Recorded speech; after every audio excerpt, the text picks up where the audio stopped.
Esta mesa, como ya saben, es crisis socioecológica, los dilemas de los progresismos en América Latina. Vamos a pensar en el rol del Estado, en un contexto de crisis socioecológica, socioambiental, en la posibilidad, si es que es posible, pensar en un gobierno progresista, popular, que a la vez esté en sintonía con esta crisis. Va a ser una de las preguntas que charlaremos. Yo voy a empezar con unas preguntas para cada uno de ustedes y después invitamos a todos a que pregunten. Nos escuchamos de acá, así que la idea es que podamos seguir charlando un poco de creo que todos estos temas que recién tocamos y que son bien interesantes. Así que aquí a mi lado entonces tengo a Enrique Viale, es abogado especializado en Derecho Ambiental, bien conocedor de las distintas batallas que se dan a lo largo y a lo ancho de todo el país, de toda América Latina. Entonces la idea, Enrique, es primero como para pensar algo. Hoy hablaban, por ejemplo, los compañeros de esto, ¿no? De las legislaciones, de las zonificaciones. Y por el otro lado está la criminalización también, ¿no? De los activistas socioambientales. Entonces, ¿cómo ves esa avanzada? Como para empezar a pensar esto. Y cómo la ves también en otros lugares de América Latina. Pensarla en Argentina y en América Latina, y si ves que esto se va a poner peor. Bueno, tenemos 2 horas más o menos. No, bueno, ¿qué tal? Muy buenas tardes. Muchas gracias al Proyecto Ballena por la invitación. Estoy muy contento de que haya ámbitos de debate de estos tipos, ¿no? Me gustaba, me entusiasmaba el título de esta charla, ¿no? De los desafíos de los progresismos, algo que venimos hablando hace mucho tiempo y que aún, por supuesto, no está resuelto. Y yendo a la pregunta, estamos en un momento de grandes desafíos, muy grandes en materia socioambiental, con una vuelta de tuerca. Estoy tratando de resumir, por eso voy lento, porque es bastante largo para pensar, pero bueno, vamos a tener tiempo. Además está Gabriela, que es una genia en esto, así que vamos a tratar de hacer una ida y vuelta. Pero sí me parece que el gran desafío es cómo el propio concepto, la propia transición energética, que es el desafío del momento, es decir, cómo salimos de los modelos de los combustibles fósiles, porque es evidente que estamos viviendo una crisis ecológica, climática.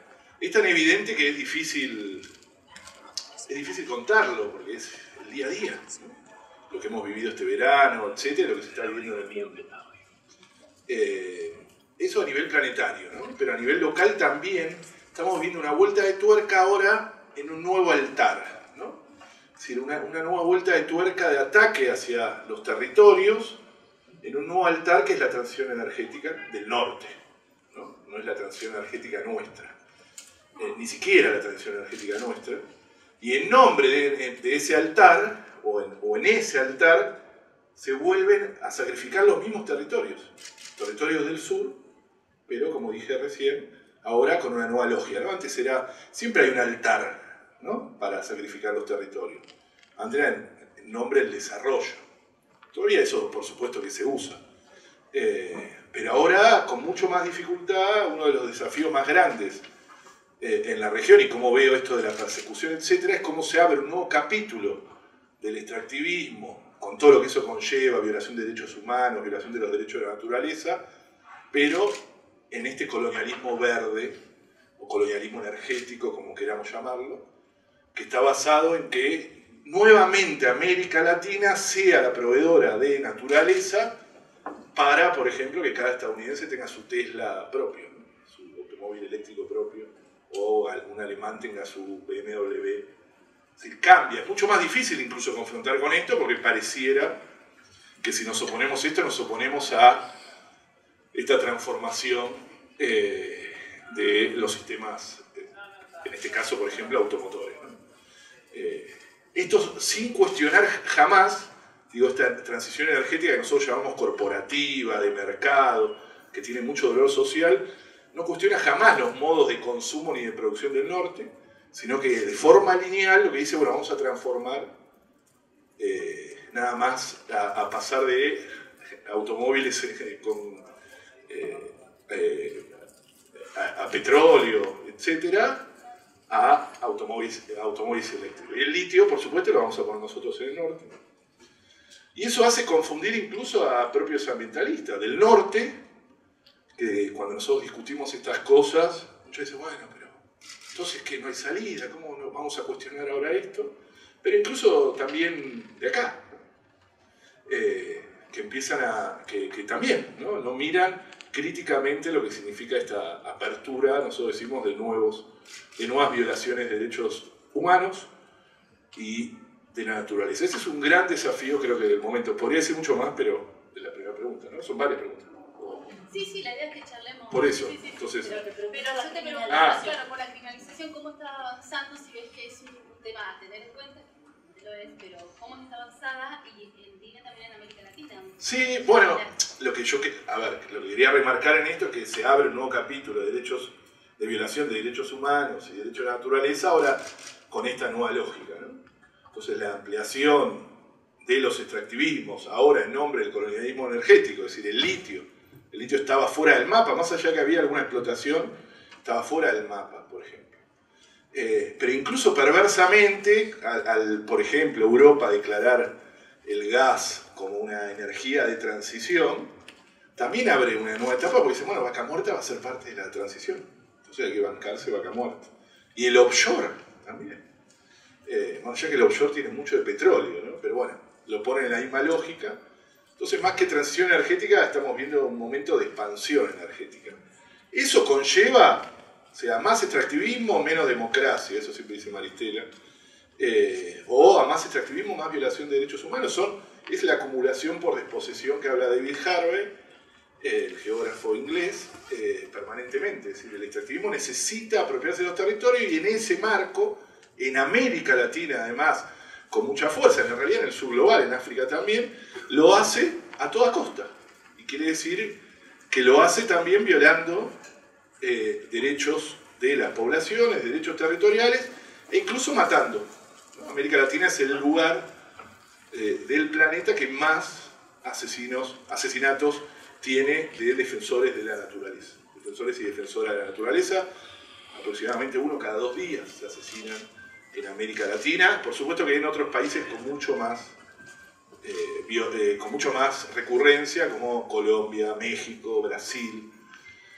Nosotros tenemos nuestros casos también, no al mismo nivel que ellos, fundamentalmente ligados al modelo de agronegocio, la expansión del modelo de agronegocio con comunidades indígenas y campesinas. Y en Argentina la violación, esta criminalización, se ve reflejada permanentemente en una criminalización permanente de quienes defienden la naturaleza, los defensores territoriales. Le ponen causas judiciales, les inventan causas judiciales que se eternizan y que actúan como una especie de espada de Damocles para mantenerlos a raya. Nunca se acaban esas causas. Esas causas judiciales no avanzan, van despacito para tenerlos criminalizados. Y esto, que pareciera menos grave que obviamente que te asesinen, funciona como una especie de disciplinador, no solo para la persona en sí mismo, sino para cualquier otro u otra que ve que le puede pasar eso. Tener una causa penal en contra no es para nada agradable, no es para nada algo placentero, ni siquiera es, yo me acordaba un caso de un viejito muy grande en Famatina, que tenía casi 90 años y le habían puesto una causa judicial por primera vez en su vida. Dice, es la primera vez que voy a una comisaría. Decía. Y para él era una deshonra, además, porque él nunca había pisado una comisaría. O sea, entonces, hasta funciona en ese lugar, en otros lugares. Quizás acá en Buenos Aires los militantes sociales, etcétera, están más acostumbrados, pero en esos lugares muchas veces funciona como eso. Así que me parece que es eso, el problema es esta ampliación, esta nueva vuelta de tuerca al extractivismo, ahora en otro nombre, está abriendo una nueva violación, y lo vimos claramente, esto para más adelante si quieren, en enero estuvimos con las 33 comunidades indígenas que están resistiendo el litio en Salinas Grandes, ahí en Jujuy, y es verdaderamente desesperante verlo, ¿no? Como el avance es total, violando derechos, violando el convenio 169 de la OIT, pero también lo vemos en Vaca Muerta. ¿no? Y todos puntos ciegos del que nadie habla, y los progresismos miran para otro lado, como no pudiendo reaccionar ante esto. Pero bueno, hay bastante más, pero no quiero hablar tanto. Bueno, ahí ya hay como 1000 líneas para preguntarte, se me ocurren 1000 cosas. Se las voy a pasar a Gabriela. Gabriela Norlinsky es socióloga, es autora del libro Todo ecología es política, y ahí ya hay una pregunta que se abre. Es investigadora. Recién hablabas, Enrique, del norte, del litio. Hoy hablaban de la construcción de humedales cuando no se sabía mucho qué eran humedales, quienes no venían investigando el tema, digamos. Entonces hablaba Patricia Pintos, que no sé, está por allá porque acá no veo, ahí está Patricia, y de cómo de golpe cuando empezamos a entender qué era eso, se empezó, bueno, a instalar el tema. Humedales también hay en el norte, en las salinas, ¿no? Y es algo que, exactamente, y acá, o sea, lo que desde el extractivismo se llama mina, en realidad es un humedal. Y entonces la idea es pensar en los conceptos y el pensar entonces en por qué toda ecología es política y cómo se van modificando esos conceptos para un lado y para el otro. Y en ese sentido también, si vos crees, ¿cómo sería una verdadera transición verde si es que eso es posible? Siempre me tocan las preguntas difíciles. Bueno, buenas tardes. Un placer escuchar la mesa anterior, que fue súper nutritiva. Recién lo comentaba cuando fui al baño con otra compañera, que decíamos todo lo que tenemos para debatir nosotros, ¿no? Y cómo nos faltan espacios más amplios para, hablando de imaginación política, ¿no? Porque esto que se transpiraba en la mesa anterior, les aseguro que es algo que yo escucho muy habitualmente, este tipo de discusiones en los espacios de los ambientalismos populares o de las asambleas ciudadanas ambientales. De hecho, mucho de lo que yo escribo no inventé nada, viene de ahí, ¿no? De haber escuchado todo eso. Bueno, la semana pasada murió una mujer extraordinaria, alemana, ecofeminista, María Mies. Ella tenía un libro con otras 2 autoras alemanas que se llama La última colonia. Y lo que ella decía era que las mujeres somos la última colonia, que el gran problema del malestar social que vivimos con esta crisis socioecológica tiene que ver con la consecución de 3 fenómenos propios del capitalismo y de la dominación del hombre blanco, que es el avance sobre los territorios a través del colonialismo, en el sentido las colonias son el tercer mundo, el avance sobre la naturaleza, entendida como un acervo infinito de recursos. Naturaleza no es igual a recursos, por eso es un gran drama que tenemos, y el avance sobre las mujeres. Ella era muy instigante en ese sentido, es una de las grandes fundadoras del ecofeminismo a nivel internacional, porque trajo toda una renovación del debate marxista al tema de la conexión entre la dominación de la naturaleza y la dominación de las mujeres.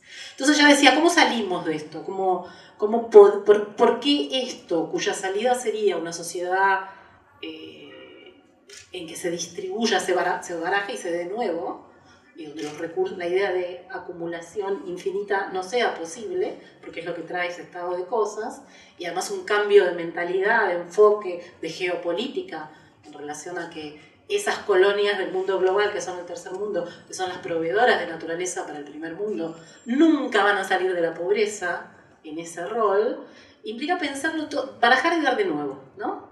Ahora, el gran problema es que cuando alguien viene y dice eso, a mí que le debe pasar todo el tiempo, dicen, eso es utópico, ¿de qué me estás hablando? ¿Qué me estás diciendo? ¿Cómo sería un mundo así? ¿Quién lo va a construir? ¿De dónde va a salir? Necesitamos metales, la típica discusión con el litio y la minería, necesitamos metales, no podemos crecer si no tenemos metales, necesitamos trabajo, bueno. Entonces ella dice, el problema es que eso está naturalizado, y está naturalizado por un gran autoengaño en el que vivimos cotidianamente. Los más pobres no se autoengañan, de hecho no les queda otra, pero nosotros, las clases medias, las clases que vamos a la universidad, los que vivimos en las ciudades, nos autoengañamos. ¿Y cuáles son esos autoengaños? Bueno, el primero tiene que ver con esta idea de que es posible que unas regiones del mundo sean proveedoras de naturaleza y siéndolo puedan salir de la pobreza. Eso no es posible, eso es cada vez más endeudamiento. Estamos discutiendo, hablando de los gobiernos progresistas, ¿qué nos pasó que habíamos salido de la deuda externa y nos volvimos a endeudar? Bueno, yo creo que gran parte del endeudamiento tiene que ver con esas imposiciones de los que hablaba recién Quique, de esta modernización ecológica por vía de energía. Si debemos, nos van a imponer de una cierta manera cuál es el camino, cuál es el recorrido. El otro autoengaño es pensar que podemos crecer ilimitadamente, vivir siempre del consumo, pensar que el consumo es lo que nos va a hacer felices. Estas autoras hablaban mucho de la idea de la perspectiva de la supervivencia o de la sobrevivencia, y decían, no es economía de la subsistencia, no nos equivoquemos con eso. Es otra mirada sobre la economía que discute el modelo y que ni siquiera cree que hay que traer otro modelo de desarrollo nuevo para reemplazar al anterior. Hay que repensar la economía. Y hay que repensar la economía en su relación con la cultura, la historia, el género, las clases sociales, la naturaleza, ¿no? Bueno, y la tercera es pensar que la tecnología nos va a salvar, ¿no? Que va a haber siempre, no importa, no se preocupen, quédense tranquilos, todavía no hay una transición a las renovables que nos llegue, pero ya va a llegar. El problema de la crisis climática se va a resolver. Estos días hay cosas espantosas como, por ejemplo, geotermia, llevar los gases de efecto invernadero bajo la tierra, bombardear nubes para producir cambios en la estabilidad del mar. O sea, el delirio tecnológico de la sociedad moderna es muy fuerte con estos temas. Entonces, cuando nosotros decimos, y no lo inventé yo, toda ecología es política, lo que queremos es como reconectar estas cuestiones que tienen que ver con nuestra vida, la sobrevivencia, como dice María Mies, que no es vivir en un estado de naturaleza o sin cubrir necesidades básicas, es qué significa una buena vida, ¿no? Lo que los pueblos originarios indígenas de América Latina le llaman el buen vivir, el summa causa y el summa camaña. Pero que es también entender que hay que repolitizar, Patricia hablaba hoy de la repolitización del concepto de humedales. Efectivamente, antes los humedales eran sitios Ramsar, una discusión muy técnica, y hoy en día hay muchísimos colectivos en todo el país que dicen no, queremos defender los humedales porque son vidas, porque son los que estabilizan el clima, porque son los que permiten otra relación con el agua. El agua vale más que el oro, como decía Ana Mariel. Entonces, toda ecología política es repensarlo todo de nuevo, no pensar que hay un nuevo modelo de desarrollo que va a resolver al anterior. Es utópico, efectivamente, en el sentido de que no salimos de esta, sino pensamos de nuevo con otra imaginación política. Es reconectar las relaciones de la naturaleza con la sociedad sin pensar que la naturaleza es una caja de recursos. Y es entender que todo este lío en el que estamos metidos, en el que hay conflictos, todo lo que las y los compañeros presentaron en la mesa anterior, son como el frente de lucha contra el extractivismo, ¿no? Son conflictos ambientales, territoriales, en distintos lugares del país, donde la gente se la juega por defender eso que son los comunes, que como decía Diego, no son bienes personales de nadie, es eso común que permite la vida, el agua, el oxígeno, la educación, etc. Y entender que detrás de esos conflictos hay relaciones sociales de poder, de clase, de etnicidad y de género, porque como decía María, las mujeres también somos colonia. Me hiciste una segunda parte de pregunta que me la perdí, que era... No, tenía que ver con eso. Ah, bueno, listo. Ahora igual sí.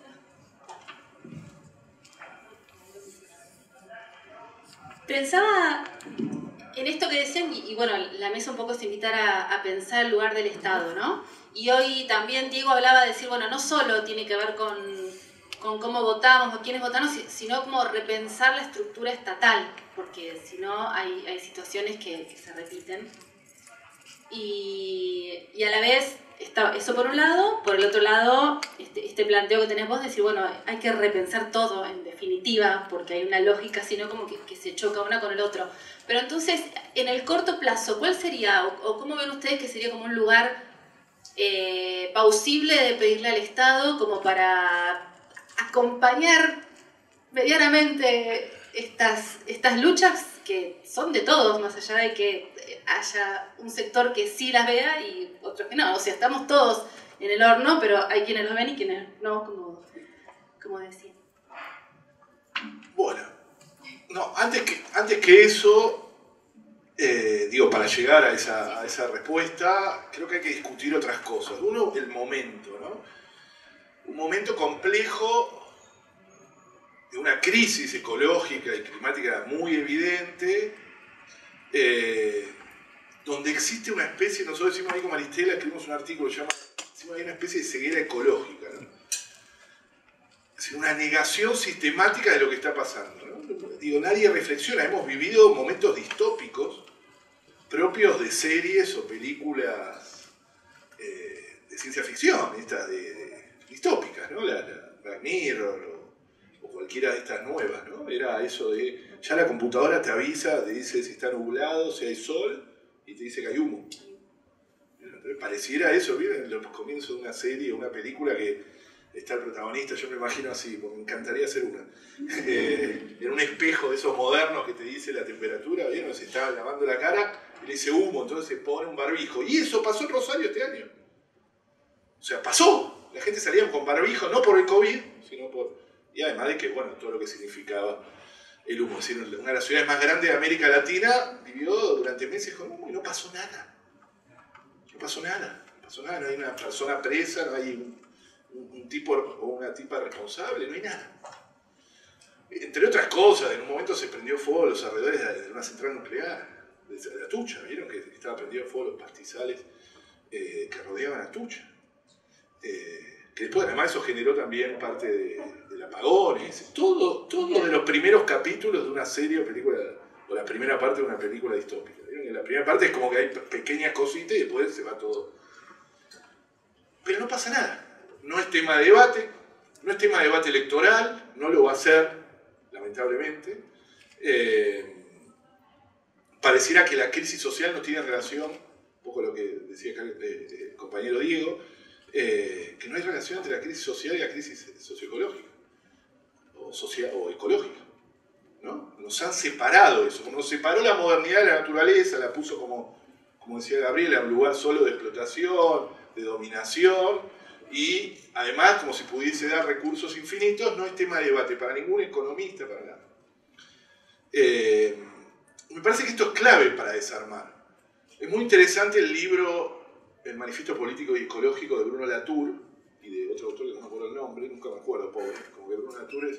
Quizá lo escribió más el otro que Bruno Latour, pero siempre me acuerdo que es de Editorial Siglo XXI, que es bastante nuevo. Yo debería ir a comisión de ese libro porque estoy fanatizado y en todos lados le doy manija, y digo, cómprenlo, es barato además.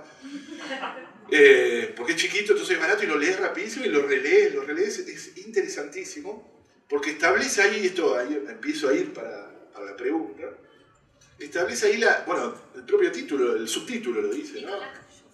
Nicolás Schulz. Seguramente lo escribió más, ¿viste? Esos super nombres, lo escribió más Nicolás que Bruno. Sí. Y ahí dice, hacia la creación de una clase ecológica consciente y orgullosa de sí misma. Y la verdad que a mí me obsesiona eso, me encanta. Y el libro da un montón de pautas, aunque tiene su visión muy europea, ¿no? Entonces habría que hacer como un manifiesto, traerlo para acá.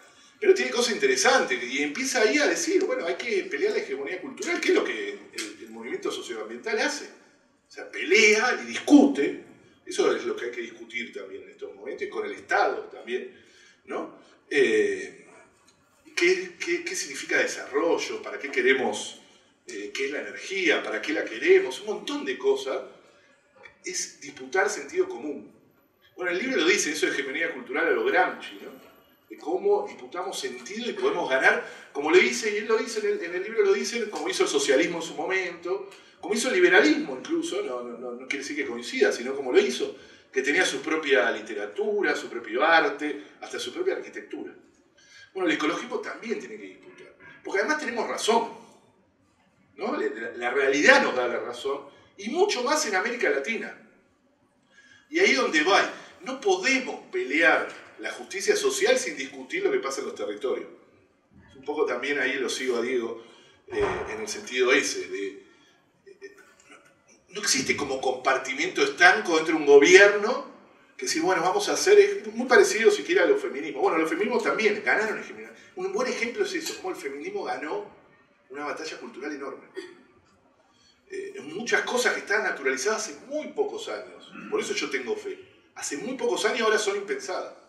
No es que no siguen ocurriendo, sigue habiendo femicidios, sigue habiendo machismo, pero ahora en el sentido común está mal de la sociedad. Y esto es hace nada.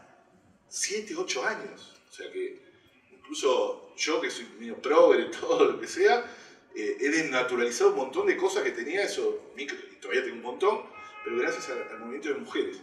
Incluso consiguió millones de personas en las calles también. que es lo que tenemos que hacer también el ecologismo, ¿no? Que muchas veces lo consiguen en la provincia, pero acá en Buenos Aires nunca lo logramos. Nunca lo logramos. Entonces, desarmar eso es clave, y pelear y disputar sentidos, incluso dentro del Estado. Lo que sí nos sirve es compartimentos están con el Estado, por eso ahí decía comparado con el feminismo. O sea, un Ministerio de la Mujer totalmente apartado de lo que pasa en la economía es lo mismo. Un Ministerio de Ambiente totalmente apartado del Ministerio de Producción o subordinado incluso a Agricultura, etc., no va a servir para nada. Pueden ser parches, pero no vamos a discutir los modelos de mal desarrollo, y con este concepto termino. En América Latina los mapas de la pobreza coinciden con los mapas de la degradación ambiental y del extractivismo. No podemos dejar de discutir los modelos de mal desarrollo que nos imponen colonialmente. Es mentira que América Latina tenga un destino extractivista, ¿no? Sino que es una decisión geopolítica mundial que nos pone en ese lugar. Todo esto es profundamente político. Y el único que lo está pensando en América Latina con fuerza, desde los gobiernos, digo, por la pregunta, es Gustavo Petro de Colombia. Con muchas dificultades, por supuesto, ¿no? En un país incluso más extractivista que Argentina, mucho más, porque tiene menos industria que nosotros. Pero sí él habla de pasar de una economía, eso me gusta este concepto, pasar de una economía de la muerte a una economía de la vida, ¿no? Y incluso está con un plan concreto de salida de los combustibles fósiles cuando Colombia tiene 40%, casi 45% de sus exportaciones en petróleo. Y lo está pensando, insisto, con muchas dificultades, y quizás si hubiese un activista colombiano que dice, bueno, pero en realidad no está avanzando tanto, pero está discursivo, claro. Está entregando tierras. Esto es increíble. Y se sabe muy poco. Y está bueno que se sepa poco, porque si no las derechas y las oligarquías se asustan. Incluso el otro día decíamos en chiste, hay que poner un nuevo nombre a la reforma agraria para que no se asusten. Entonces, reperfilamiento agrario, ¿viste? Hay que poner un nuevo nombre, pero está entregando tierras concretas y fértiles, que en Colombia es más difícil que acá, a campesinos, campesinas. Pero mucho lo está haciendo, ¿eh? Y lo hace con bastante perfil bajo a propósito, yo creo. Igual lo anuncia todo, lo pueden ver. En Argentina, si no discutimos el tema tierra, estamos perdidos. El 92% de los argentinos vivimos en ciudades. El promedio mundial es 54 y el promedio de América Latina es 72. Nosotros 92. Y eso tiene que ver con un modelo si no discutimos el modelo de agronegocio que expulsó cientos de miles de familias a los cordones de las grandes ciudades, todo lo demás va a ser... La verdad que me excedí mucho, pero no quiero dejar después de decirle... No, ¿puedo decir una cosa más? ¿Sí? No quiero monopolizar, soy muy... Vos decime, Gabriela, o habla más. Cuando hables vos, que tiene un montón de cosas para decir, Gabriela, para compensar mi verborraje. Nosotros estamos con el Pacto Ecosocial del Sur, no sé si lo escucharon alguna vez, pactoecosocialdelsur.com, lo pueden buscar, con referentes, movimientos, etcétera, de toda América Latina. Ahí está Maristela de Argentina, pero bueno, está Alberto Acosta de Ecuador, Tatiana Roa de Colombia, bueno, un montón de gente, Arturo Escobar de Colombia también, que es espectacular. Hicimos ahí un manifiesto, hicimos bastante cosas. Lo que estamos tratando de discutir es eso, otro modelo para América Latina que junte justicia social con justicia ecológica, ¿no?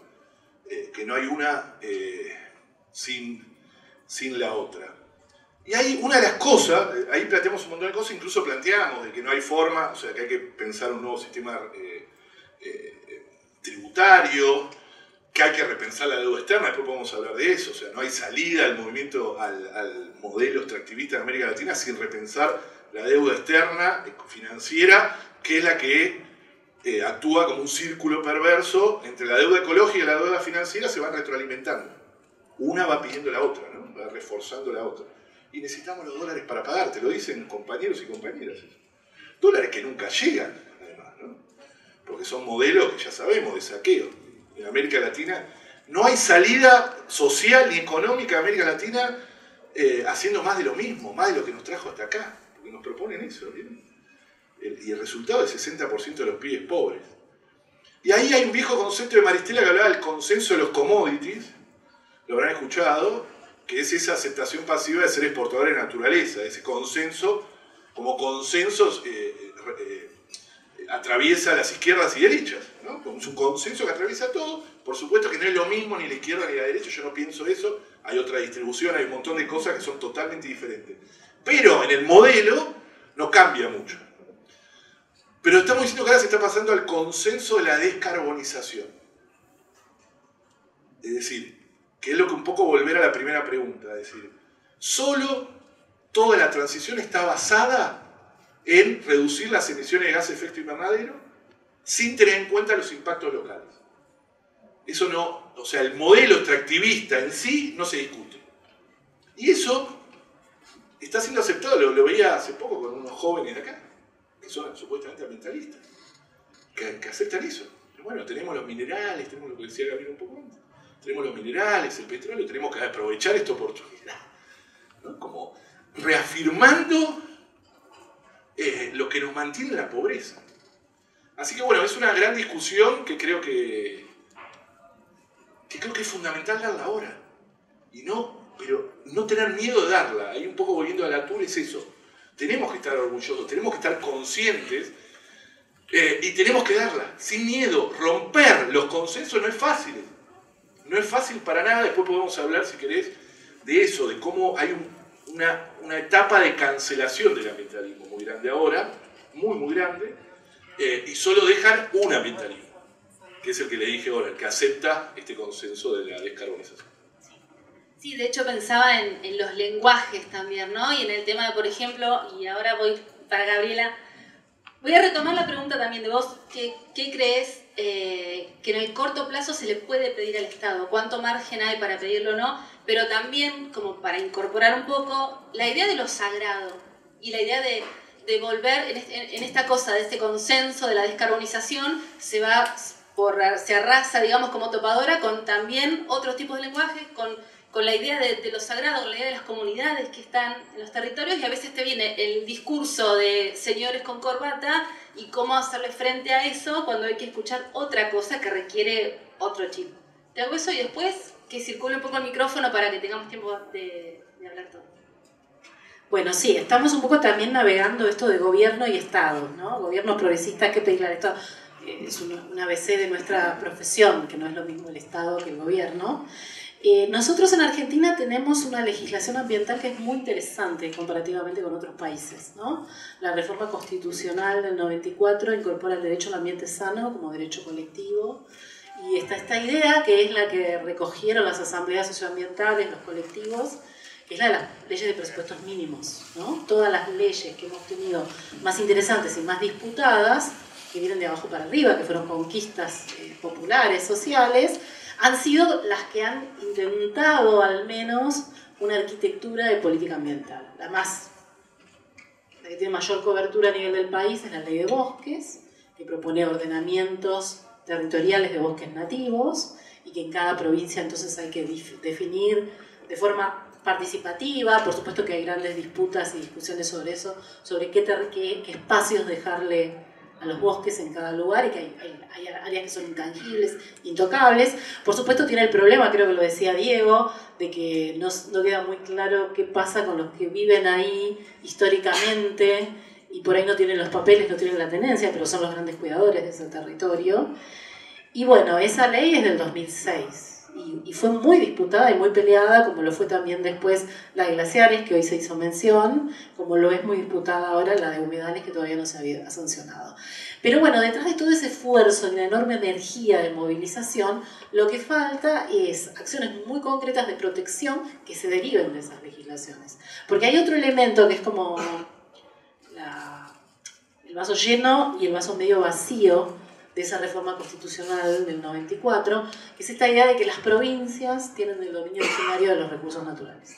Entonces las provincias, y además este país, si vamos a hablar de política y de imaginación política, este país está todo formateado por la discusión de qué es el federalismo y cómo es la relación entre el centro y la periferia, la nación y las provincias, ¿no? Entonces desde 1996 a esta fecha, 94, perdón, y de estas leyes de presupuestos mínimos, es que muchas veces las provincias, y sobre todo las del norte, se rebelan contra esto y dicen que es un avance de la nación sobre las provincias y que hay un fíjate, como dice aquí, que todo esto pasa en el interior y no en la ciudad, pero después el argumento es al revés. Hay un ambientalismo de las ciudades ilustrado que le quiere hacer a las provincias cómo vivir. Entonces, lo que ha pasado con esas leyes, que hubieran sido una gran oportunidad, es que son oportunidades perdidas, porque lo que ha avanzado mucho más el desmonte, ha avanzado el agronegocio, el gran drama de este país es la soja Roundup Ready, que para colmo ahora vamos a tener también un trigo transgénico, porque lo que nadie sabe, y a veces hay que hacer alfabetización con estos temas,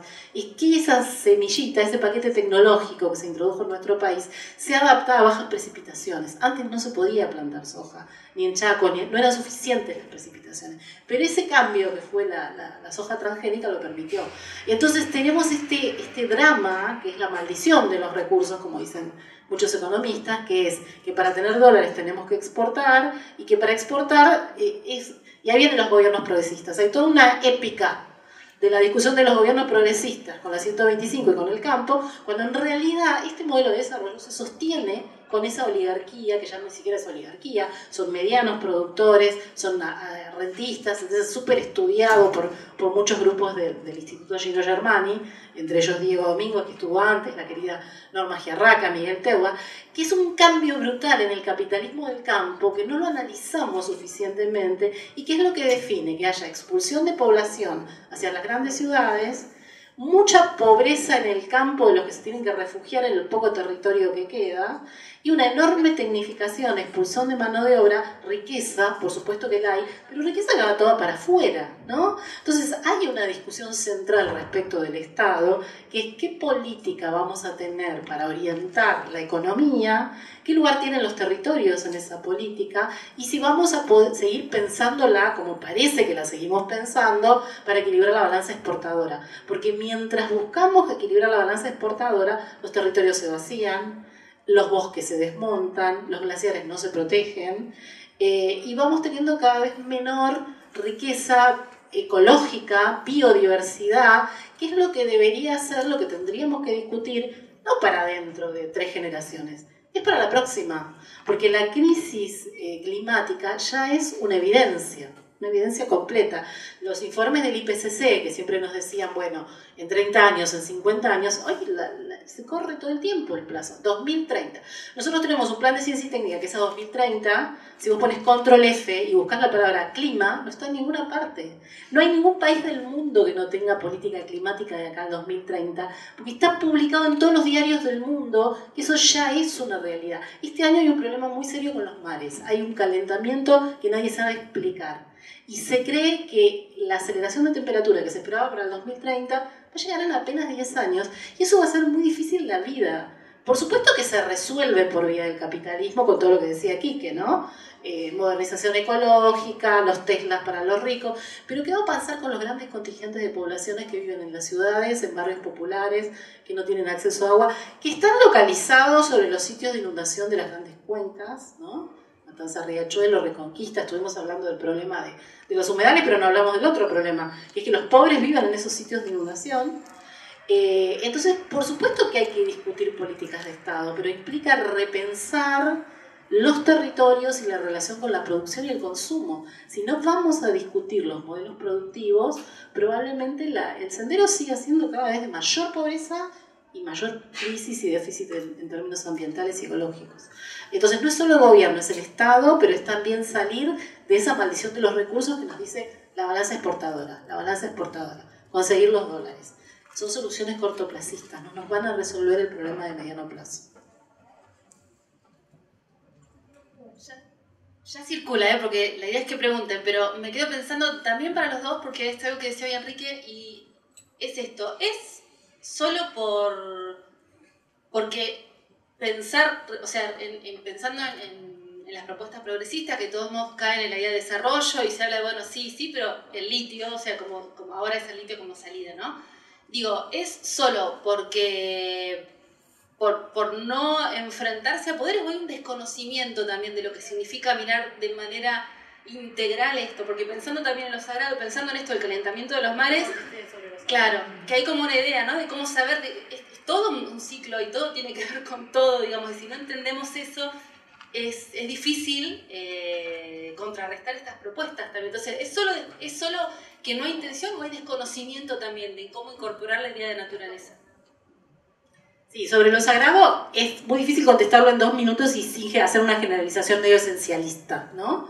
Pero en todo caso sepamos que estas disputas por la apropiación de la naturaleza, por la distribución de los recursos, y ahí yo me animo a discutir con Bruno Latour, así soy de agrandada.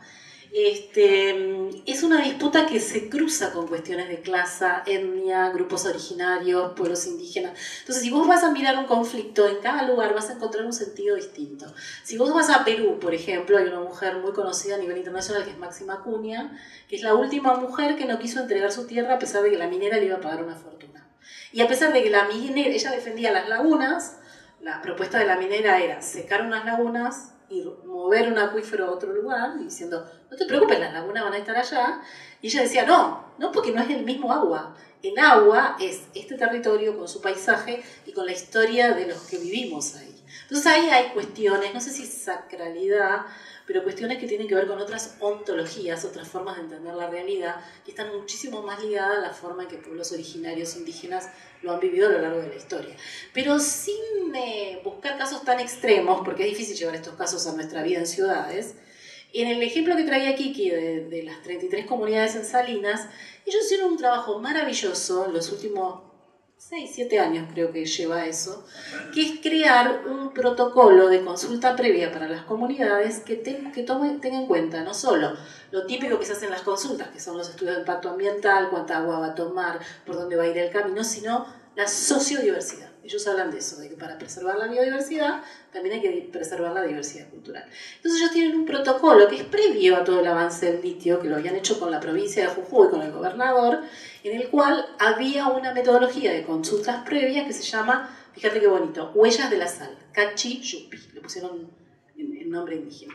Y ese protocolo implica no solo ver qué pasa con el territorio donde se extrae el agua, si va a haber o no exploración de litio, que de hecho ya la hay, sino también poner en discusión, bueno, sus modos de vida, la cría de animales, la relación con el territorio, la cultura, la historia. ¿Qué pasa si desaparece un pueblo completo y se pierde esa memoria histórica de ese modo de vida, ¿no? Bueno, eso fue arrasado, no solo porque el gobernador de Jujuy jamás lo quiso discutir, a pesar de que pasó por el Congreso, sino porque ahora las empresas del litio, las empresas ya tienen permiso de exploración. Y si bien no todas están extrayendo, la exploración implica abrir caminos, sacar el agua y dejar como unas mangueras que quedan ahí abiertas y van tirando agua todo el tiempo.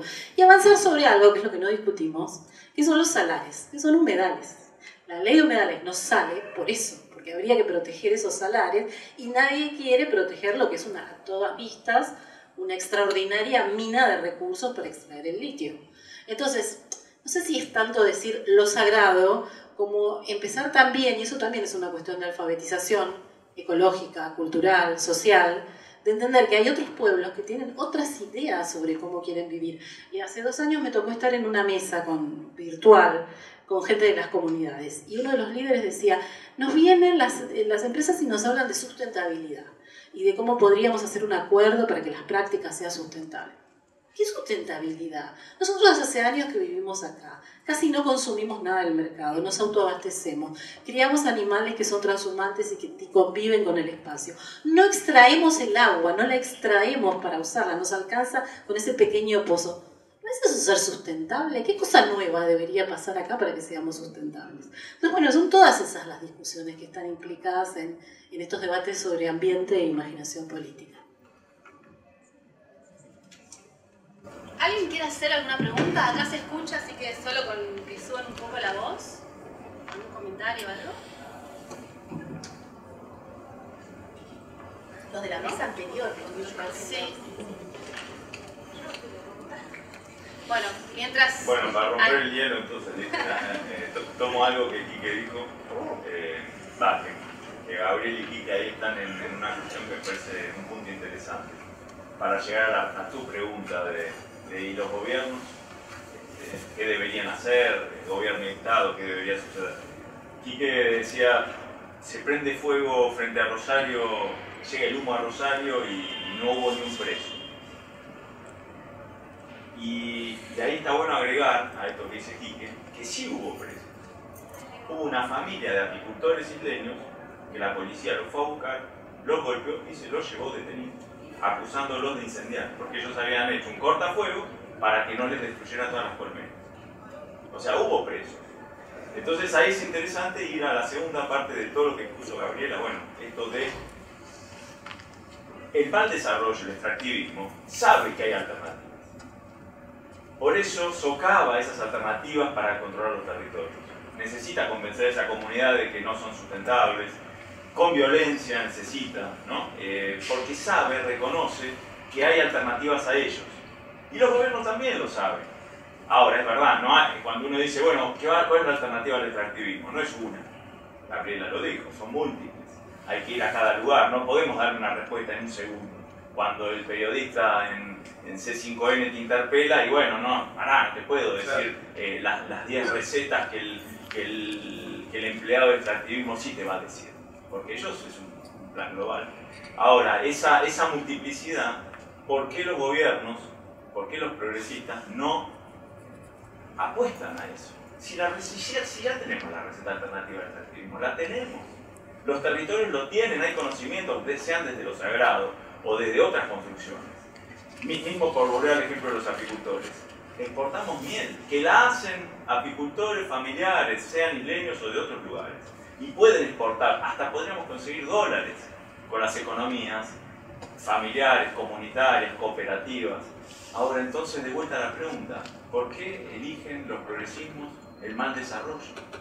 Ahora mutado, porque ya antes era, bueno, vivamos con lo que tenemos, ¿no? La sustitución de importaciones. Ahora el progresismo lo convencieron de que necesitamos inversiones. O sea, ya mutó el progresismo. Ya no es el mercado interno y nos arreglamos con lo que tenemos, es conectémonos a lo global. Entonces cayeron en la trampa. Ahora, ¿qué pasa cuando le decimos a los progresismos las recetas alternativas? Y ahí tu pregunta, Natalia, ¿es porque no quieren o porque lo desconocen? Quizás es porque no confían. Quizás es porque desconfían. Porque esos territorios empoderados, ¿qué pasa? ¿Qué sucede en esos momentos? ¿Se controla esas poblaciones? No. Ahí hay algo que el progresismo no nos responde y que tiene que ver con por qué persisten en la desconfianza del pueblo, finalmente. Porque sí hay alternativas, que no es una utopía. Hay alternativas que hoy existen y son ancestrales. Solo haría falta con leyes que las reconozcan. Ni siquiera pensemos en las transiciones. Además, ¿qué hacemos en la transición? Se debería reconocer lo que sucede.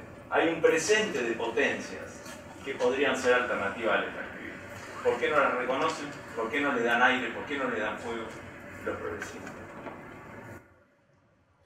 Yo creo que es un poco de cada cosa. En el caso de las provincias, que por ahí no me extendí lo suficiente, ahí hay una mentalidad rentística. O sea, como el dominio originario de los recursos naturales lo tienen las provincias, con un acuerdo minero de estos, los que se ponen de acuerdo se llevan un montón de dinero para varias generaciones. Y el ejemplo de Anna Marie Wayston sobre el celular que todos conocimos es efectivamente así. O sea, ahí hay una coalición entre ciertos sectores del poder y las mineras para sacar a como sea el proyecto. Y bueno, y si las generaciones que vienen se perjudican, no les importa, digamos, ahí hay una especie de ceguera, ¿no? Hay casos de intendentes de la tercera corona del conurbano que tienen los hijos enfermos de cáncer por fumigaciones y sin embargo no quieren sacar las ordenanzas para ¿no? Es un caso muy conocido, no voy a dar nombre. Entonces ahí hay una cosa tanática y hay una cosa de autoengaño, como yo decía al principio, y hay un cortoplacismo que es feroz, que es brutal, que es el cortoplacismo de la política, porque si vos te sentás acá con cualquier operador, dirigente político, no te va a escuchar mucho rato, te va a decir rápido, resolveme, dame una propuesta, necesito votos, hay que resolver esta crisis brutal que estamos, que puede ser que las elecciones la gane la derecha, y puede ser, y efectivamente no queremos que gane la derecha, vamos a hacer todo para que no pase eso, pero en el medio, ¿qué es lo que discutimos? Esa es una pregunta central, y nos falta discutir un montón efectivamente porque este país es muy diverso y cada región tiene algo diferente. Tengo un amigo, colega que trabaja mucho para el Instituto Nacional del Agua, y me habla de San Juan, donde San Juan la batalla estuvo siempre perdida, y es la minería. Y San Juan, que ya tiene muchos problemas con el agua, zonas agrícolas están quedando sin agua. Cuando la minería se termine, porque la minería, sepamos todos, todas, es una actividad a tiempo caído, o sea, son 20, después que se termina, ¿qué es lo que queda en el territorio? ¿De qué se vive? ¿Qué consumimos? ¿Qué comemos? La semana pasada importaron alimentos. A mí me me pongo a llorar en el rincón cuando veo eso. ¿Cómo Argentina va a importar alimentos? Y tenemos maravillosas cadenas de producción de la agricultura familiar, de los movimientos campesinos. ¿Por qué eso no lo fortalecemos? ¿Por qué no trabajamos todos para fortalecer eso? Porque es eso. El sábado pasado, en el marco de este ciclo, me senté ahí en primera fila a escuchar a Ailton Krenak, ¿no? Que es un filósofo del pueblo Krenak en Brasil. Y hacía esta mucho mejor, porque es extraordinario, hacía esta radiografía y él decía, bueno, en Brasil, Chico Mendes, que es el gran líder, hablaba de las reservas extractivistas, que nosotros acá no lo entendemos porque somos extractivistas, bueno, porque eran caucheros, y lograron, después de 20 años de lucha, que esos territorios sean protegidos ¿de qué? Del avance del Estado modernizador, para que en esos territorios se pueda vivir en lo que se llama la florestanía, que es la convivencia con la selva, en un modelo productivo que es de baja escala, porque es lo único que permite no alterar los ecosistemas y además garantizar soberanía alimentaria. Bueno, otra palabra clave, soberanía alimentaria. ¿Cómo se garantiza la soberanía alimentaria en los territorios? Tenemos 40% de pobres, ¿no? Eso significa que hay un 40% de la población que no se alimenta bien. ¿Cómo llegamos a esto en este país? No, está bueno reflexionar sobre esto. Yendo un poco más a la pregunta que habías hecho vos también antes,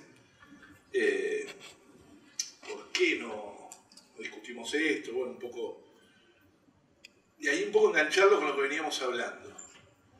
Bueno, siempre decimos eso de que hay cosas muy fuertes que vencer. Este consenso de los commodities está muy instalado. Romper consensos no es para nada fácil. No es para nada fácil. Están muy instalados, tienen mucho poder de fuego para cancelar, como dicen ahora los jóvenes, a cualquiera que piense distinto. El proceso de cancelación de quien piensa distinto de esto es enorme, incluso dentro del progresismo. La cancelación se ve en las redes sociales, pero se ve también en eventos, etcétera, ¿no? A quienes invitan, a quienes dan los debates, quiénes son... No es menor eso, ¿eh? Y la cancelación está marcada en eso de que cualquiera que opine distinto y que diga que hay alternativas, sea considerado atrasado, antiguo, ni siquiera atrasado, antiguo, sino se lo toma broma. No es estas campañas, a ver, nosotros encontramos un documento interno de YPF donde está esta campaña, por el tema del offshore. O sea, está abiertamente. Hay que ridiculizar, así lo decía, ridiculizar al pensamiento ambiental sobre el tema offshore. Y lo lograron. Lo lograron en 2-3 meses. Miren el poder de fuego que tiene, obviamente con mucha guita, medio de comunicación, y sobre todo periodistas jóvenes progres, que usan chupines, porque usan muchos chupines, bueno. Y esos progres son los que más instalaron eso del offshore. Retrocedan un poco y lo van a ver. Por eso digo, no es para nada casual. Ponernos en ese lugar... O sea, Estados Unidos está desesperado por el litio en el norte, lo vimos, Richarlison, la jefa del Estado Mayor, pero también vino, el que pasó más inadvertido, el canciller de Alemania. Vino directo. Y los chinos están también. Se empiezan a firmar tratados y convenios de todo el mundo para asegurar la transición energética, es decir, cada vez es peor. Y eso financia también las campañas de desprestigio de cualquiera que diga que ese no es nuestro destino. Esto no es para nada menor, ¿eh? Por eso no es una... Y eso hace un efecto cascada, porque te lo hace, incluso en el documento interno es increíble, pero lo dice. Hay que generar que te dé vergüenza apoyar el discurso ambientalista. Y lo van instalando eso. Entonces, ya con pagarle a 3 o 4 ya está, porque lo demás lo hacen gratis, porque les da miedo. Incluso, como les dije, no es casual que con el offshore se hayan bajado incluso parte del, para mí, autodenominado movimiento ambientalista joven. No es casual, porque esto te asusta. Hay que tener las convicciones muy fuertes para confrontar con esto. Porque además te sacan de los lugares, los círculos, no te invitan, te sacan de los eventos, las discusiones. Entonces, confrontar con esto es mucho más fácil si tomemos un atajo y vamos por el colonialismo verde, y bueno, descarbonización, y si es descarbonización no importa. Discutir de fondo la historia de América Latina no es fácil y no es gratuito. Tiene mucho costo, sobre todo para los territorios. que no termina nunca, ¿no? Norma Giarraca, nuestra gran maestra, decía no hay séptimo día de descanso, parafraseando. En el ambientalismo no hay séptimo día de descanso, y es verdad. Fíjense, es que en el 2003 consiguió un plebiscito que dijo no, o sea, la discusión está cerrada, la gente dijo que no, 20 años después sigue la discusión, como si no hubiese existido ese plebiscito.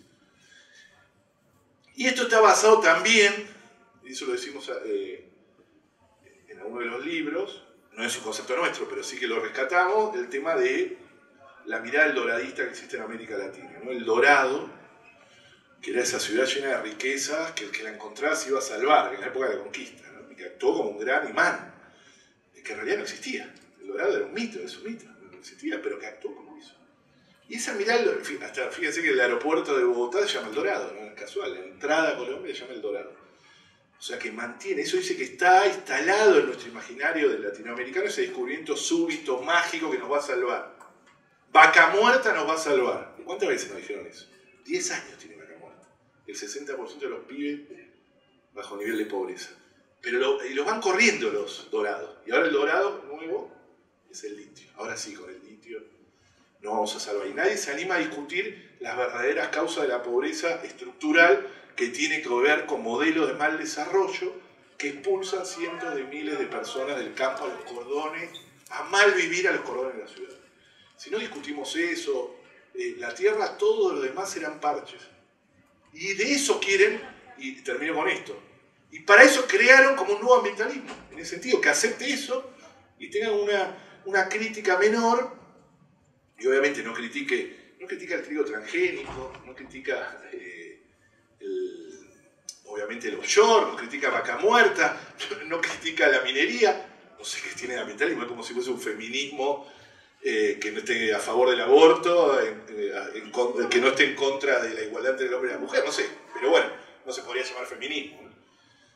Pero es la creación de eso. Fíjense, los anticuerpos son eso, crear un ambientalismo aceptable, que lo llevo a todos los medios, jóvenes, que hablan bastante bien, y con eso instalo, y con eso descomprimo.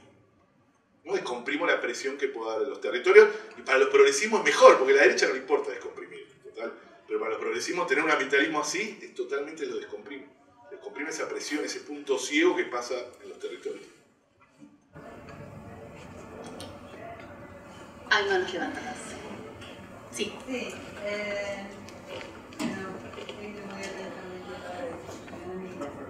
he seguido muy atentamente todos los increíbles aportes que cada uno ha hecho. Yo pensaba, y sigo pensando, que acá hay un polo central que es el capitalismo, que es el dominio, de la misma manera que lo fue en el momento en que invadieron toda la América Latina. Creo que en este momento va por yo soy del sur, conozco toda la historia del litio, conozco toda la historia de todo lo que es la salud pública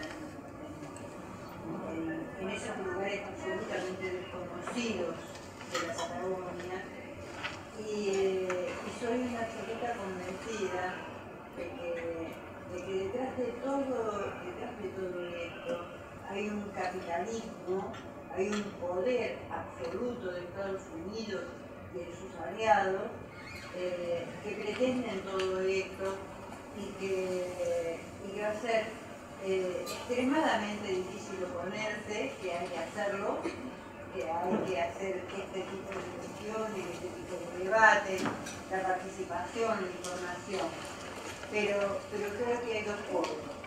El polo de la apropiación de los territorios y el polo de la resistencia. Gracias. Yo tengo una pregunta mucho más sencilla y más directa, porque no tengo tanta claridad como ustedes y los escucho mientras lo ponen calitas, me parece muy interesante. Sobre todo esta idea de que hay que pensar, digamos, el problema de una perspectiva muy distinta que no tiene que ver con el desarrollo, que las categorías norte y sur no son tan claras, que los países que los gobiernos necesitan, pero que están en contra de los gobiernos que no son regionales. Como que es complicado el tema.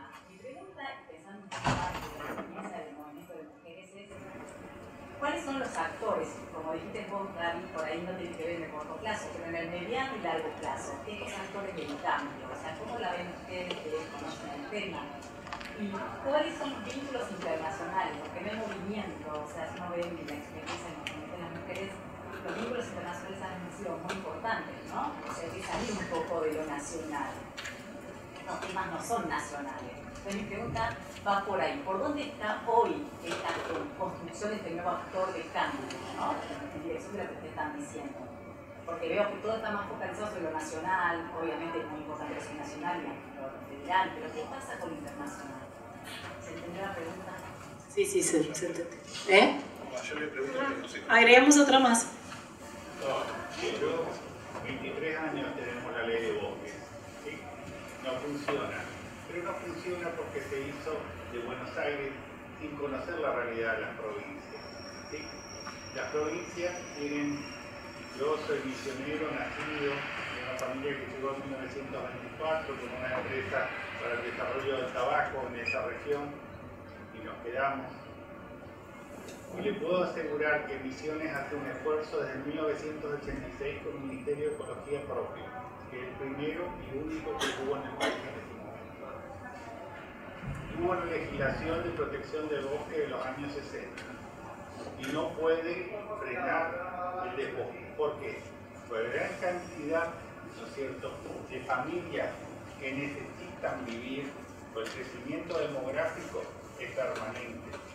Necesitan pequeños agricultores que avanzan sobre la masa boscosa, sobre todo de la zona serrana central, que debería ser, bueno, intangible, o por lo menos de allí salieron los cedros, que son los que están en el Congreso de la Nación. Todo el cedro que hay acá en Buenos Aires salió de esa zona. ¿Sí?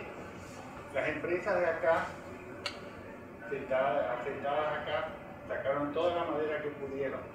Cuando no hubo más madera, las abandonaron, se intrusaron y comienza el desbosque. Yo les dejo y estudien el caso. Pozo Azul se llama, 38.000 hectáreas de la Sierra Serrana Misionera Central, donde nacen cientos de arroyos. Está totalmente avanzado el desbosque a niveles extraordinarios. ¿Y por qué? Porque esa gente necesita vivir de algo. Si esa gente fuera compensada ambientalmente con dinero para que pudiera mantener esos bosques, la cosa sería distinta. Yo siempre digo, no es crítica a nadie, pero a veces desde la ciudad no se comprende la realidad del interior del país. El interior del país, acá ustedes ven gente por debajo de las necesidades básicas insatisfechas en cantidad, pero el interior también se ve una pobreza muchas veces en el ámbito rural increíble, ¿cierto? Gente que vive, como dijo usted, con su gallinita, ¿no es cierto? Y con los huevos que produce su gallinita y con los que planta su huerta. Pero eso tampoco es un modelo sustentable, porque sus hijos no quieren caminar por ese mismo sendero. ¿Y saben qué terminan siendo? Mozos acá, los colectiveros de acá, los conductores de las grandes ciudades, porque no quedan entonces. Hacemos, de ahí se engrosa el pulpo, así la cabeza del Claro, y eso debería ser el federalismo. Y la otra, nosotros tenemos hasta jueces ambientales y juzgados ambientales en Misiones. O sea, nosotros somos otra provincia. Bueno, justamente cuando yo hablé del federalismo y dije así, miren, si hay una discusión central de este país es esa, ustedes están trayendo eso que fue parte de la discusión de ley de bosques en su momento, que es si la nación puede establecer un piso mínimo de protección ambiental para todo el país. En la arquitectura que tenemos con la constitución que tenemos, que dice el dominio originario de los recursos es de las provincias, la nación establece pisos. ¿Qué pasó con la ley de bosques? Y acá quiero rendir homenaje a un montón de compañeras y compañeros que son investigadoras e investigadores del CONICET que trabajan en esos territorios y que han seguido mucho los casos en Salta, en Santiago del Estero, que efectivamente son diferentes. Cada provincia es distinta y lo que pasa con ese modelo federal es que cuando la ley se tiene que reglamentar o volver a establecer en cada provincia los intereses de cada provincia juegan de forma distinta. Tenemos, qué sé yo, Salta, que tenía una ley súper protectora en un mapa, pero que después la disputa dio que se dieron un montón de licencias para deforestar antes de que la ley se aplicara. O tenemos Córdoba, que tardó años en reglamentar la ley y cuando la reglamentó fue un piso incluso menor, o sea, quiso proteger menos de lo que debía proteger. Pero bueno, ese es el modelo de gobierno que tenemos en este país, que es federal. Cada provincia toma decisiones. Ustedes dicen, bueno, Misiones ya tenía una legislación de protección que hubiera servido, pero bueno, al momento de sancionar la ley de bosque estábamos como una crisis en Argentina en cuanto a niveles de deforestación, y efectivamente la ley tiene problemas porque ha aumentado la deforestación a partir de ahí. Y respecto del señor con las gallinitas, yo no estoy tan segura si los hijos cuando vienen acá consiguen trabajo de colectiveros o etcétera. Ese fue el mito de la creación de esta nación. Pero hoy en día vienen y hacen changas probablemente. Entonces está bueno que el señor con la gallinita se pueda quedar en Misiones y que pensemos otros modelos en esos términos. Respecto de tu pregunta, que me parece súper interesante sobre si esto se puede pensar solo desde un país. Efectivamente no, eso yo cada vez estoy más convencida y por eso activo, milito, participo y organizo montones de actividades a nivel de América Latina, sobre todo con compañeras de Colombia, Chile, Uruguay, México, porque efectivamente no hay una salida por país, es también lo que decía. ¿Y quiénes son los actores? Bueno, Bruno Latour quiere que todos nos constituyamos en un único actor, pero no sé si podemos, porque los actores son muy diferenciados. Cuando uno mira un conflicto ambiental en cualquier territorio, lo que ve son actores con intereses distintos que se unen en pos de ese no, en pos de esta idea, el caso de Chubut es extraordinario por esta defensa acérrima del plebiscito y del no a la mina, pero después cuando uno mira más a fondo hay distintas identidades, intereses, organizaciones que no se pueden forzar, o sea, no se puede forzar que eso sea un movimiento unificado. La época de los grandes relatos de la clase obrera ya pasó, lamentablemente. Entonces son alianzas mucho más lábiles y además en condiciones muy críticas. Diego hoy decía, llevamos 20 años queriendo construir esto con mucho esfuerzo, con mucho sacrificio, porque eso de armar una cooperativa, como es el caso de la cooperativa en el Tigre, es en el contexto de un avance en el mercado inmobiliario que se van quedando cada vez más cercados. O sea, los que resisten en condiciones de cercamiento, tienen cada vez menos territorio para disputar.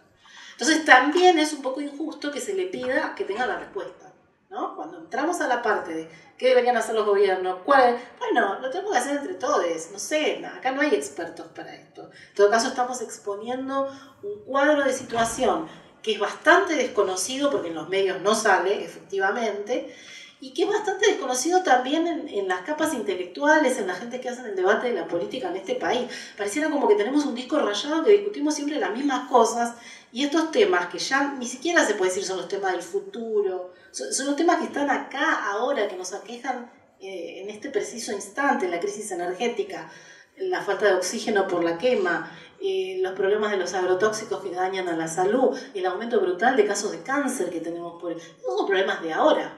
Y hay que poder discutirlos y hay que poder, sí, pensar políticas de Estado, pero antes de pensar políticas de Estado tenemos que ponernos de acuerdo en un diagnóstico de este problema. Y como también creo que decía Diego, se decía en la mesa anterior, son las masas populares las que definen estas cosas, no son los expertos. Perdón, un segundo. En este momento en Río Negro hay políticas por defender sus derechos que han parido delante de los vendedores. Sí, eso es clave también cuando hablamos de esto, del encuentro, igual lo hubo en otras mesas, pero de voces indígenas, ¿no? Que es claro que tiene otra cosmovisión y que me parece que hay mucho para, de los actores sociales que hablábamos. No es casual todo el movimiento de demonización de las comunidades indígenas, sobre todo las mapuches. Hay mucho de odio racial, pero también hay mucho de instrumentalismo en eso. Vos tenés que demonizar para cancelarlo, sacarlo del debate. ¿Quién cuestiona a Vaca Muerta de verdad, de fondo? Las comunidades mapuches dicen, nosotros vivíamos acá.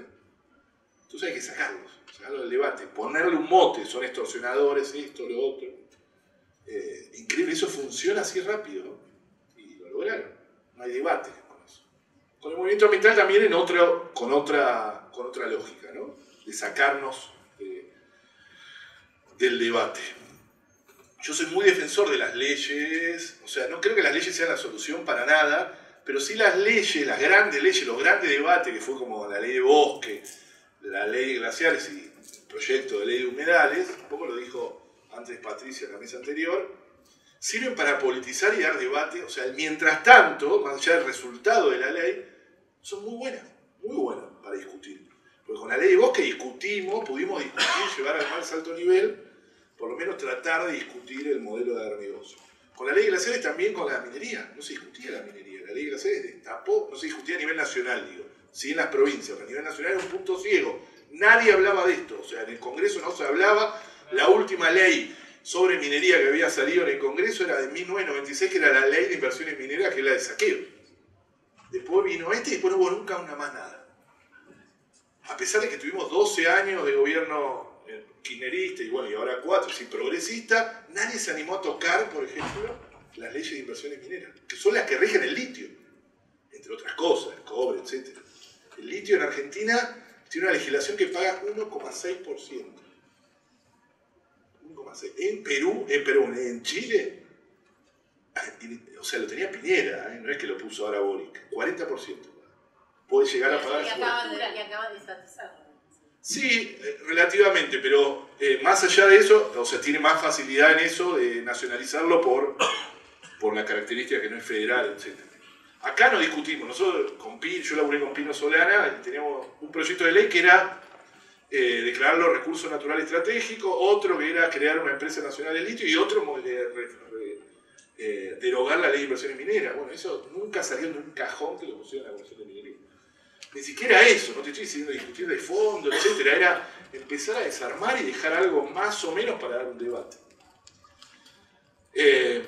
Yo no creo que los grandes desmontadores sean las pequeñas familias, etc. Eso es bastante marginal. En Argentina el mayor desmonte lo hacen las grandes corporaciones del agronegocio, fundamentalmente, sobre todo en el Gran Chaco argentino.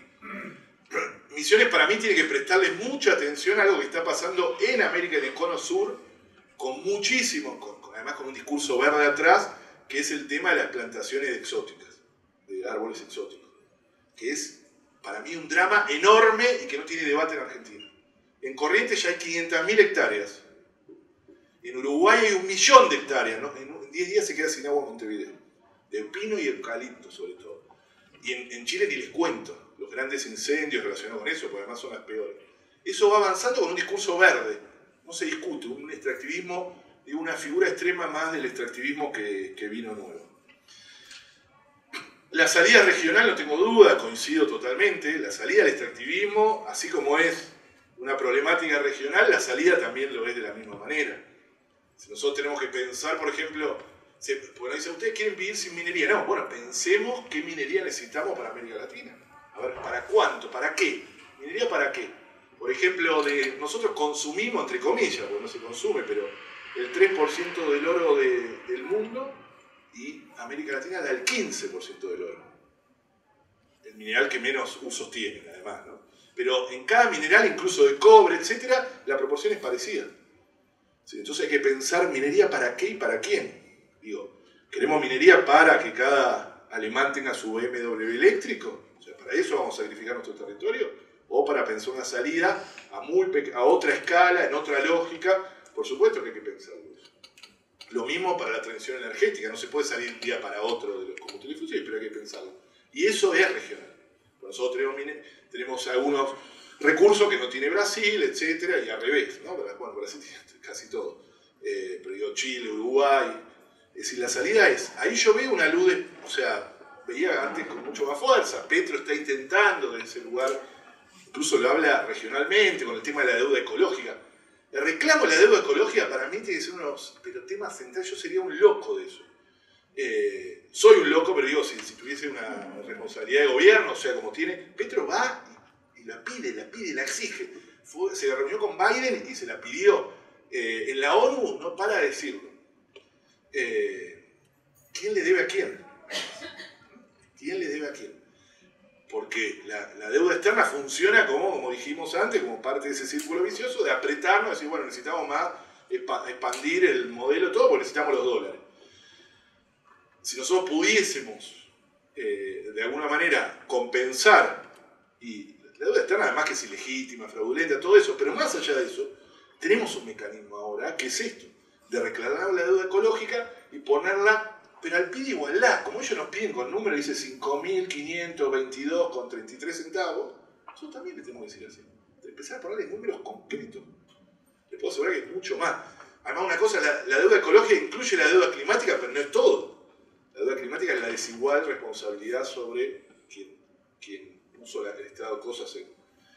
Eso América Latina tiene que hacerlo regionalmente. Imaginen si Petro y Lula se copa con eso, Boric, y si Argentina tuviese un presidente o presidenta que también, miren el poder que tendría. Perdón, a todo nivel, no solo reclamar la deuda ecológica de los demás países, sino a las mismas corporaciones que tenemos acá permanentemente apoyándonos a nivel más local. Total. Tenemos ahí un crédito. Total, absoluto. Como vecinos. Y yo recordaba cuando se estatizó el 51% de YPF, Repsol tenía más deuda de lo que costaba. O sea, deuda ambiental, que incluso, como parte de la negociación, en un momento hicieron el inventario ese, por primera vez. Y daba más de los 5.000 millones de dólares que se le terminó pagando. O sea, y esa deuda quedó. En un momento se la puso sobre juego como para presionar, ¿de acuerdo? Entonces todos los gobernadores, o sea, por primera vez en la historia, empezaron a ver los pasivos ambientales que tenían en su provincia, porque les servía como método para presionar a Repsol. Después se olvidaron eso. Este es el famoso informe Mosconi. Búsquenlo y ahí está detallado. Y Repsol solo tenía más de 5.000 millones de dólares de deuda. Imaginen, eso es solo una petrolera. Imaginen la deuda que tenemos. ¿Cómo? Pero hay pero digo, la salida regional, la salida al extractivismo regional es pensar otras economías. A mí me entusiasma, ahora hay una disputa muy grande en Brasil, Lula puso a Marina Silva, no es menor, de ministra de Ecología, o sea, algo que ella se fue espantada del primer gobierno, peleada. Ojo que ahora está medio complicada la cosa de nuevo porque el Ministerio de Ecología prohibió un emprendimiento en la Amazonía de petrolero. Y se armó ahí un revuelo y en este momento está ese revuelo. Nosotros estamos creando un documento para tratar de salir a responder porque lo único que me falta es que ahora volvamos a más de lo mismo. Pero Lula en su discurso de campaña, de Asunción, nombró 7 u 8 veces la problemática. Y lo nombra permanentemente, es decir, hay algo que va a cambiar. En Argentina, lamentablemente, los candidatos que están dando huelga, muchos no lo tienen. Lamentablemente, o sea, no pareciera que fuese, bueno, ni hablar alguno, ¿no? Nosotros del Pacto Ecosocial del Sur es justamente eso, o sea, lo que busca, que no es ningún invento ni es nada iluminado, lo que hace es rescatar un montón de experiencias, digo, los actores, que ya existen, comunitarias, regionales, etcétera, nacionales, pero también de debate, y el Pacto Ecosocial lo que busca es eso, de una salida, esto no me gusta decirlo porque es colonial, pero para que se entienda, es como nuestro Green New Deal, lo intenta hacer eso, ¿no? de pensar un modelo que una justicia social con justicia ecológica. Entonces, por eso, lo que menos habla en sí mismo es lo ecológico. O sea, hay un punto muy fuerte ecológico. Pero como le dije, habla de la reforma tributaria, del tema de la deuda externa, habla del paradigma de los cuidados, obviamente rescata la agroecología, un montón de cosas, la soberanía alimentaria, los conceptos, horizonte que hay en América Latina. Pero para eso hay que romper esos consensos, y para eso... Insisto, yo ahí vuelvo a la tour en ese sentido, de que no tenemos que tener miedo. Por supuesto que los que estamos acá, muchos los conozco y no lo damos, o sea, pero ese efecto de cancelación tiene consecuencias. Y van cerrando los debates y se va haciendo cada vez más difícil poder discutir los modelos de mal desarrollo que nos imponen. Sí, una cosa digo, para que tampoco seamos falsamente optimistas o ingenuos. Tampoco alcanza con hacer una lista como si fuera una plataforma. Digo, porque esa plataforma para que se pueda instalar es una cuestión de correlación de fuerzas, ¿no? Y son los movimientos los que logran imponer cambios en las sociedades. Yo por eso valoro tanto cuando escucho a la gente de las organizaciones, porque es la que está dando la batalla en los territorios. El tema es cómo esas luchas escalan y cómo dejamos de ser tan indiferentes cuando esas cuestiones nos llegan a las ciudades, porque hay muchas disputas en las que nosotros podemos aportar, apoyar, escribir cartas, multiplicarlo en las universidades, dar el debate en los medios. Muchas veces nos llaman de los medios y es muy difícil discutir en los medios de comunicación. Está muy cerrada esta cosa de la cancelación ya ocurrió en los medios, ¿no? Los medios están muy a favor de las corporaciones, ¿no? Tienen un discurso muy cerrado a favor de las corporaciones. Pero digo, hablar de toda ecología política es también pensar políticamente estas cosas, que no es suficiente, apenas es una parte. Decir, tengo un programa, la cuestión es quién encarna ese programa. Todavía, y ahí nos tenemos que sincerar, en los territorios, salvo el caso de Esquel o en su momento Gualeguaychú, son minorías muy activas, que disputan todo, que dejan todo, pero necesitamos un reescalamiento fuerte de todas estas cuestiones. Por eso es tan importante debatir, hablar, abrir estos espacios de discusión.